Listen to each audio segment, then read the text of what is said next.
Here are today's top stories. More than 300 aspirants filed their certificates of candidacy for various electoral posts as the deadline ended Wednesday. A son and daughter of former Vice President Jajimar Binay are vying for the top post in Makati City. As the Philippines looks towards self-sufficiency in oil, President Rodrigo Duterte signs an exploration deal with Israel. And in our features section, Christian and Muslim residents come together to rebuild war-torn Marawi City. Good day, I'm Rom Dulfo. Welcome to the PNA Newsroom.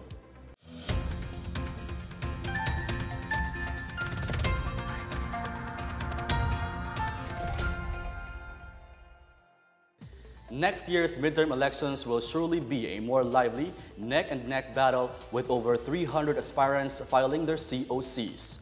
Although the number seems high, the Commission on Elections says the total count for the 2019 elections is slightly lower than the figures in 2016 for senatorial and party list bets. COMELEC spokesman James Jimenez said the COCs will still undergo scrutiny to enable the Commission prepare to weed out nuisance candidates. Jimenez says the COMELEC may release the final list of candidates by December 15. Meanwhile, Commissioner Marlon Casquejo added that they are looking to have the final list of official candidates by middle of December, as they are scheduled to print the official ballots early next year or as early as January. Sibling rivalry will certainly make the 2019 elections in Makati City more interesting, as children of former Vice President Jajimar Binay face each other off for the city's top post. Here's my report. Makati Mayor Abby Binay goes on a showdown with her brother and predecessor Junjun Binay for the city's top post in the 2019 midterm elections. Abby filed on Wednesday her certificate of candidacy or COC for mayor under the United Nationalist Alliance or UNA. Junjun, who leads the UNA Ang Makati party, registered his own candidacy on Tuesday. Junjun is among those perpetually disqualified from public office in connection with the construction of the 1.3 billion peso Makati Science High School building, in which the Ombudsman ordered his dismissal in 2015. Abby, meanwhile, lost the support of majority of Makati's councilors and barangay captains who jumped ship to her brother's camp. Former Vice President Jajimar Binay said he respects the decision of his children to run against each other, which was the result of a talk between siblings over the weekend. He will leave it up to the people of Makati to choose who deserves the post. Even so, he had openly expressed support for Abby, whom he accompanied as she filed her COC. Meanwhile, Senator Nancy Binay accompanied Junjun as he filed his candidacy, which Sister Abby has interpreted as her show of support for the former mayor. For the PNA Newsroom, I'm Rom Dulfo. As part of the country's efforts to be self-sufficient in oil, the Philippines is moving a step closer to tapping Palawan's energy reserves as President Duterte signs an exploration deal with Israel's Ratio Petroleum. The president signed the so-called petroleum service contract for Area 4 with Itay Rafael Tabibzada, representing the Israeli firm. The agreement is part of the 5th Philippine Energy Contracting Round, which aims to implement a transparent and competitive system of issuing service of operating contracts. The deal with Ratio Petroleum covers oil exploration in the country's petroleum or coal areas. Malacanang says the exploration deal improves economic relations between the Philippines and Israel. Commuters will be bracing themselves as the Land Transportation Franchising and Regulatory Board, or LTFRB, has approved a 2 peso fare increase for public utility jeepneys, or PUJs. The LTFRB granted the petition filed by various transport groups seeking for a permanent fare hike for jeepneys from 8 pesos to 10 pesos. The LTFRB, however, warns drivers from charging the new minimum fare amount without an official copy of the decision. Meanwhile, the Land Transportation Office, or LTO, clarifies there is no crackdown on modified 4x4 vehicles and their owners. The LTO says enhancements made to the exterior of vehicles are allowed as long as they do not compromise its original design. However, tampering the engine to enhance performance, drivetrain, suspension, wheels, and brakes are prohibited unless the owner acquires a certificate of road safety. As to the reported impounding of a 4x4 vehicle in the North Luzon Expressway or NLEX, the LTO clarifies this was not due to the modifications but because the vehicle is unregistered. As relations between China and the Philippines improve, the two countries vow to enhance media cooperation and strengthen partnership as part of China's One Belt, One Road initiative. The move is a result of the meeting between the Presidential Communications Operations Office and the Philippine Embassy in Beijing with China's National Radio and Television Administration, or NRTA. Communications Secretary Martin Andanar thanked NRTA Vice Minister Fan Wei-ping for the radio equipment and funds from China for the establishment of government centers. Andanar also expressed gratitude over the positive coverage of the Philippines by leading Chinese media. Andanar hopes the Memorandum of Understanding between PCOO and NRTA would be signed as part of Chinese President Xi Jinping's planned visit to the Philippines later this year. For his part, the Chinese Vice Minister invited the Philippines and PCOO to participate in activities and initiatives that will be conducted next year as part of China-ASEAN Strategic Partnership. Still to come, a small island near Zamboanga City, known for its beaches, becomes a model for peace. And the ride-sharing public may see Uber operate again as the PCC imposes a fine on both Uber and Grab transport services. These and more when the PNA Newsroom returns.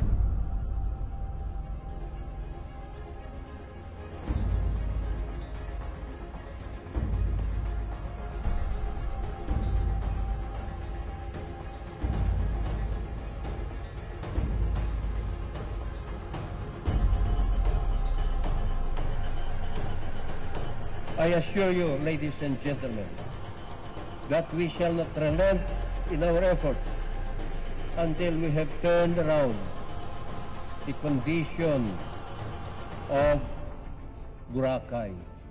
We will save Boracay.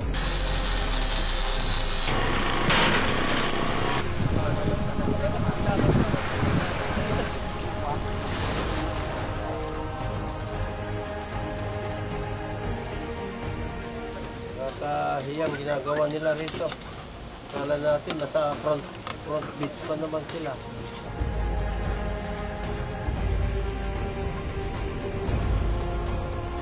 Okay naman kami dun sa closure kung ikakaganda pa ng Boracay, kung ikakaundan pa ng Boracay.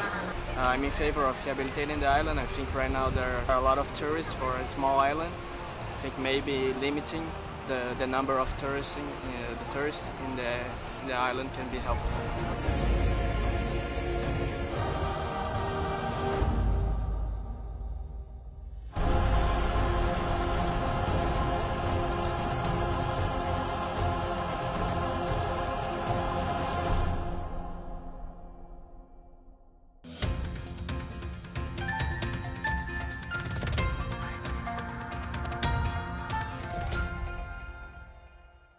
Working to achieve a lasting peace in Mindanao is a step-by-step process. In Zamboanga, a small island becomes a model of peace where people of different faiths coexist and help each other.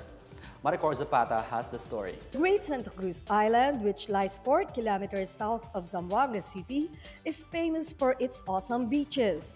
Members of the Sama Bangingi tribe live in a small village on the island since time immemorial. The village boasts of young, well-employed residents who finished college and of solar-powered homes with amenities.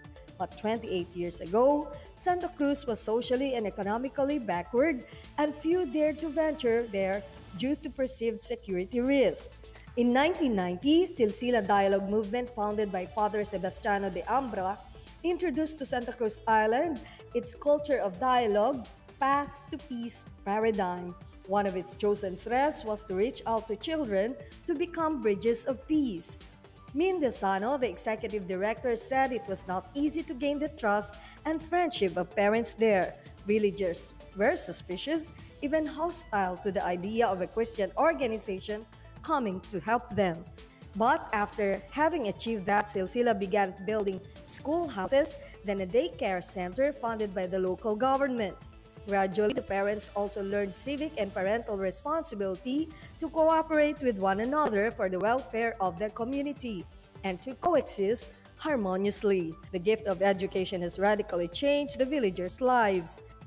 Silsila has established 5 more similar kindergarten schools in Zamboanga City. The movement also trains kindergarten teachers on the essentials of peace education and values under an expanded program called Tulay Bata for Dialogue and Peace. For the PNA Newsroom, I'm Maricor Zapata. In our roundup news from around the metro, the Commission on Higher Education, or CHED, asks the Finance Department not to cut its budget. And Quezon City aims to be known as a smart city. More on this from Bench Bondok. The Commission on Higher Education wants to appeal to the Finance Department not to slash their budget amid plans to suspend the collection of fuel excise tax next year. CHED Executive Director Cinderella Haro says the DOF is in the process of determining which government agencies will have reduced budgets. Finance Assistant Secretary Tony Lambino, however, gave the assurance that the government will always prioritize funding for education. The Philippine National Police has vowed to support and protect Lumad communities in Mindanao.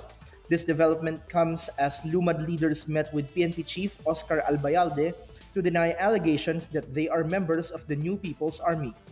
The Indigenous Peoples leaders made a courtesy call in observance of the National Indigenous Peoples Month.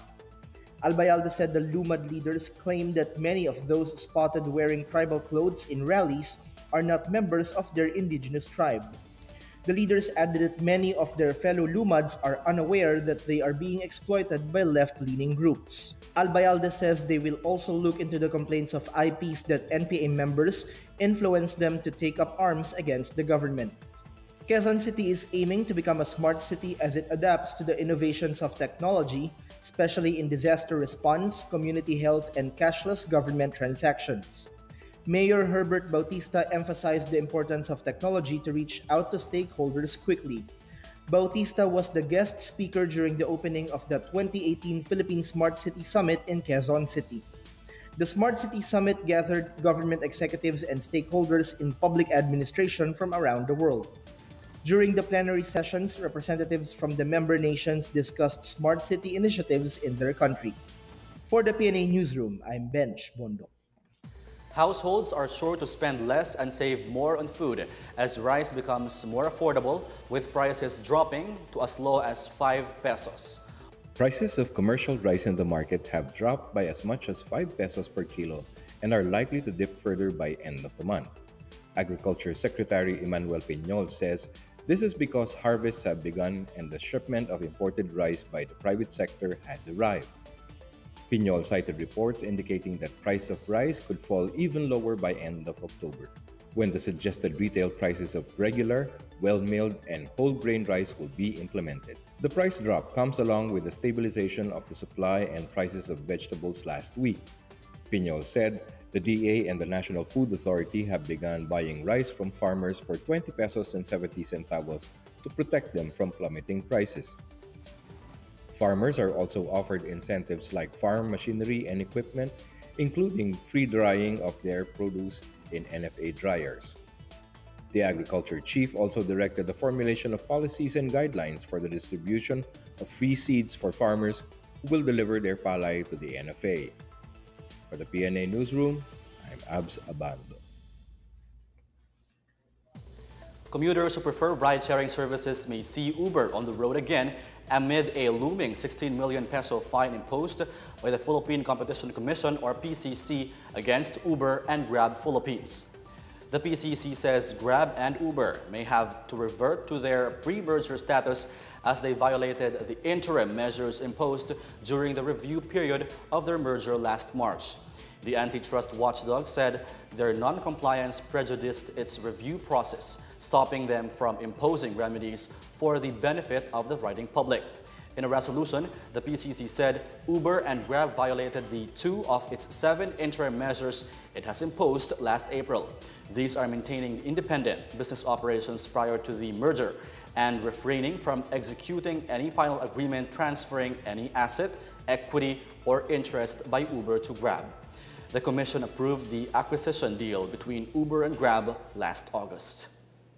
Even before the 2019 elections go into full swing, House Majority Leader Rolando Andaya Jr. survived what would have become an early election-related act of violence. In a report sent to Camp Crame, the suspect allegedly stalked and attempted to shoot Andaya at the Civil Service Commission or CSC office in Pili Town.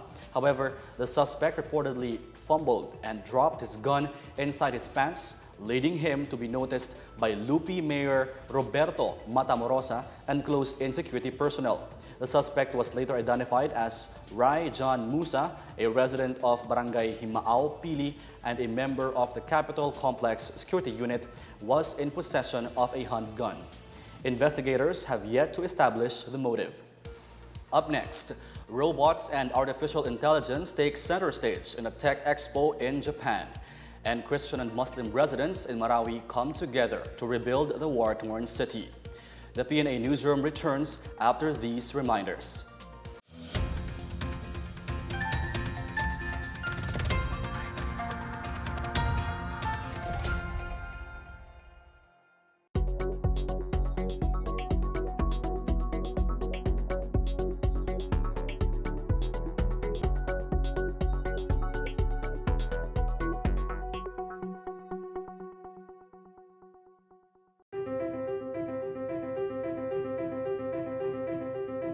Partner with the Philippines.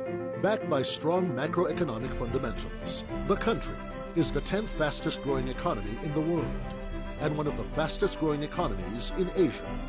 With a multi-billion infrastructure program, state-of-the-art capabilities using leading-edge technology, artificial intelligence, and complemented by a highly skilled workforce. All these at competitive operational costs.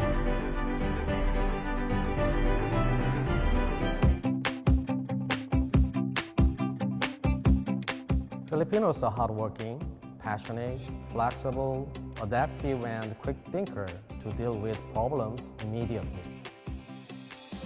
Filipino workforce is vital, positive thinking, and open mind. Marine transportation innovations such as port facility, road networks are essential so that economic growth will be able to become more rapid. Philippines is located at the center of ASEAN countries. From the geopolitics view, we can cover many main cities of ASEAN countries. The Filipinos have a great work ethic and their command of English is exceptional. They can weather even challenges with resilience which is world-class. We utilize high-tech machinery and robotics in our production right here in the Philippines. And the Filipinos easily adapt to these innovations. World-class Filipino talent is likewise being tapped as a highly viable investment sector for innovation and startups. We stand out as far as animation is concerned. They are quite amazed at how our artists are good in their craft. The artists, their rates are also competitive. We are able to compete from a price standpoint. The Philippines is a fertile ground for investments due to its rich biodiversity and abundant natural resources. The Philippines is thriving, and there is a potential for it to continue growing. There's a perspective for more growth to happen. It's one of the fastest growing economies, not just in Asia, but in the world. These companies are expanding their businesses here in the Philippines. Projected by HSBC to be the 16th largest economy in the world by 2050. Viable investment area, industrial peace, state-of-the-art technology, a skilled workforce, creative, innovative. Your gateway to the ASEAN region and to the world. Partner with the Philippines.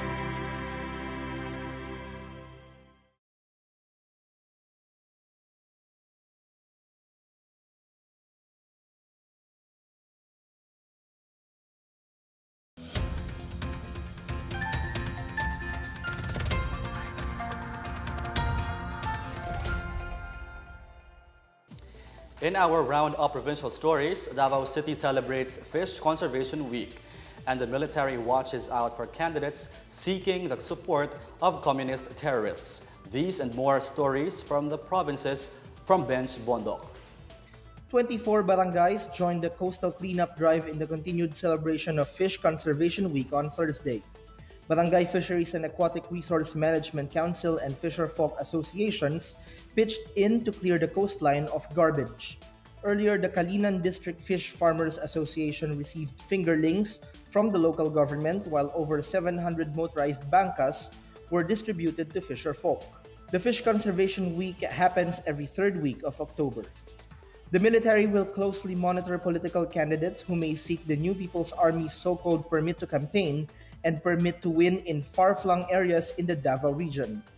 Colonel Gilbert Saret, commander of the Army's 1001st Infantry Brigade, emphasizes that seeking a permit to campaign and win from the NPA is not allowed. Saret hopes politicians would stop the practice of soliciting any support from the NPA. For its part, the military will strengthen their intelligence monitoring to know how the NPA pressures candidates. In Matalam, North Cotabato, police shot dead a carnapping suspect who started a firefight to evade arrest. Police were supposed to serve an arrest warrant for carnapping with homicide at the home of suspect Jonathan Salipada. The suspect, however, fired upon the cops, forcing them to fight back. A police officer was injured in the shootout. For the PNA Newsroom, I'm Bench Bondo. The world will be getting a glimpse of a high-tech future as Japan builds up its vision of an automated, super smart community in the comprehensive exhibition of cutting-edge IT and electronics, or CIATEC Japan 2018. CIATEC features robots, machines, and artificial intelligence playing out various roles in modern society.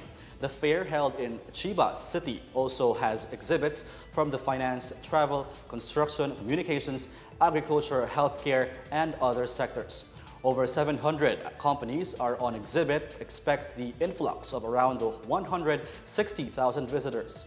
CIATEC Japan 2018 runs until October 19. In health news, the UN encourages the Philippines to practice family planning to bolster the country's economic and social development. This as the UN lists the Philippines as the second largest among the 10 ASEAN member countries with the highest fertility rate. UN Population Fund Representative Yori Cato says economic progress will be achieved if couples make the choice of having fewer children. He says a woman who has the power and means to prevent or delay a pregnancy can realize her full economic potential and contribute to the country's growth. Cato suggests that the government invest more on health, education, and employability of young people and gender equality. To ensure this, he said the government must prioritize reproductive health in the health care system. Cato says the government must also provide universal and comprehensive sex education that is age-appropriate to avoid misconceptions. The Marawi conflict was not only a threat to security and stability in Mindanao, but also a test of bonds between Muslims and Christians. A year after its liberation, Marawi's Muslim and Christian communities remain united as they help each other through the crisis and rebuilding a city from the ruins of war. Maricor Zapata returns.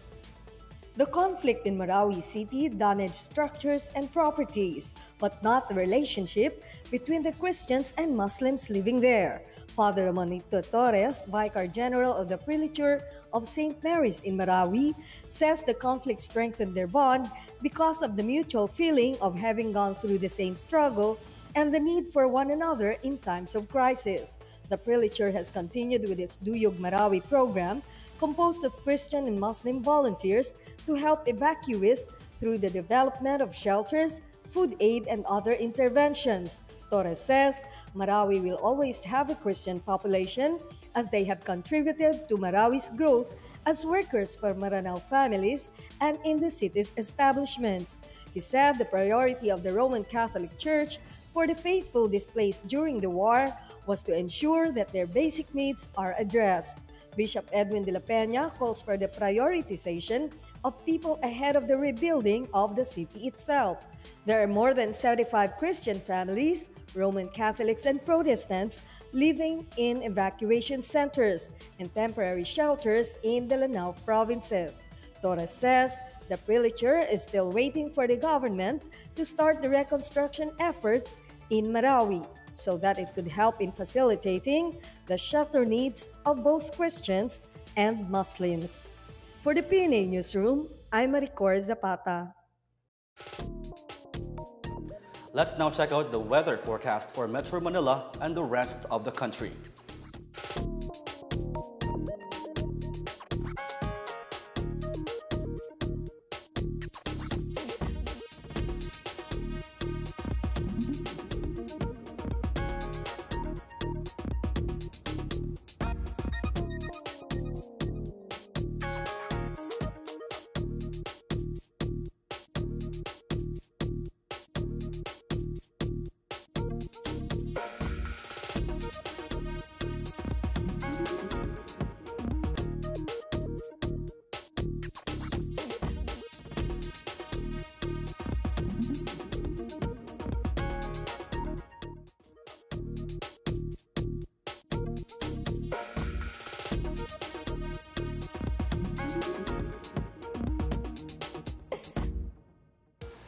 Here's another look at today's top stories. More than 300 aspirants filed their certificates of candidacy for various electoral posts as the deadline ended Wednesday. A son and daughter of former Vice President Jejomar Binay are vying for the top post in Makati City. As the Philippines looks towards self-sufficiency in oil, President Rodrigo Duterte signs an exploration deal with Israel. And in our featured section, Christian and Muslim residents come together to rebuild war-torn Marawi City. Thank you for watching another edition of the PNA Newsroom. To check out these and other stories, visit the PNA website or follow the Philippine News Agency on Facebook and Twitter. For more stories about the government and how it serves the Filipinos, look for these hashtags in all our social media platforms and websites. And that's your daily dose of the latest news and information that you need to know from the PNA Newsroom. I'm Rom Dulfo. Good day.